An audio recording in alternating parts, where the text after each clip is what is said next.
Alright, so I'm replacing the valve cover with the factory valve cover with something else. So actually, I already took the valve covers off already. So these are the valve covers right here. Alright, two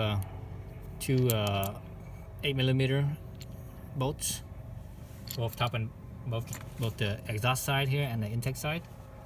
And the reason why I already have those off is because I actually just did a valve adjustment on the bottom side. The bottom, I actually wasn't even sure if it needed it or not, because I kind of screwed it up, and you'll see it. We watched the valve adjustment video, and the top actually didn't need it. The top was actually okay, so which is a good thing, because the top is a pain in the butt, because it's not much clearance here. Okay, so I wiped down the surface area. What I'm doing is I'm actually putting in these. This is a what was that? G-Craft from this is from Japan. I got this from WeBike, and there's the valve cover. And you see my monkey video, same valve covers on the monkey as well.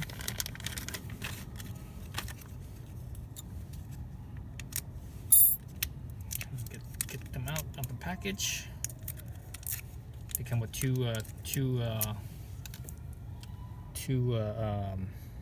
Allen head bolts, 5mm, and there's the valve cover right there. So basically, it adds more mass, so it could absorb more heat, but also it has more it has fins, so that way it could cool as well. So it has the groove here for your O-ring from the original valve. So let me grab one of the original valves. Let's see. Let me grab the one I have right here. So here's the original valve cover here.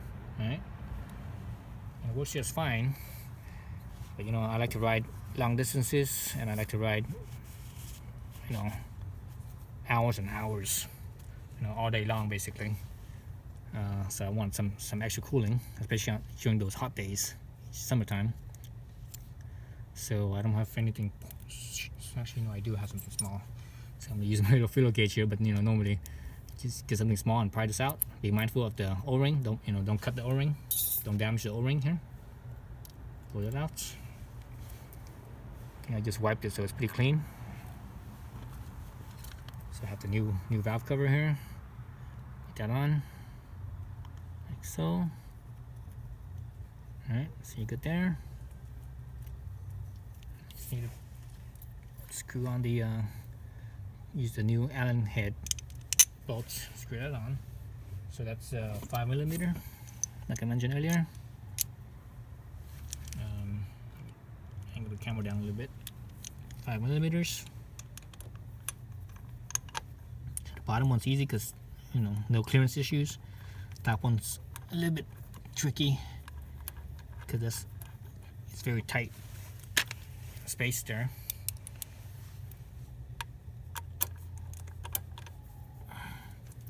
So you can see on this side, I already have my cam cover, same brand and everything,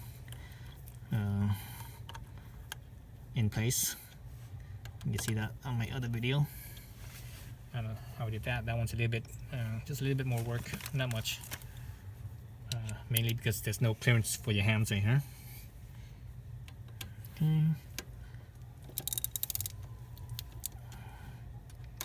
Just go initial. So from there, you see that I'm not giving this thing a death grip or anything like that, because I'm normally Allen key is pretty short. It's only like half of this length of this wrench here, so you would be holding here. So if I'm up here, I'm just like really lightly, and that's it. It's probably only like, I'm guessing no more than 8 or 9 foot-pounds for these. Somewhere between 7, 8, or 9. So I did that. So I'll need to do the same thing with the top, and I'm probably not going to do that on camera because you don't need to see two of the same things. But what I can show you is the tool that I'm using. So normally the Allen key is longer, so these ones are stubby ones. So that's what you need to get the back bolt. The front bolt's okay with a socket, but the back one needs this little stubby tool, so you have to get one of these. Okay, thanks for watching.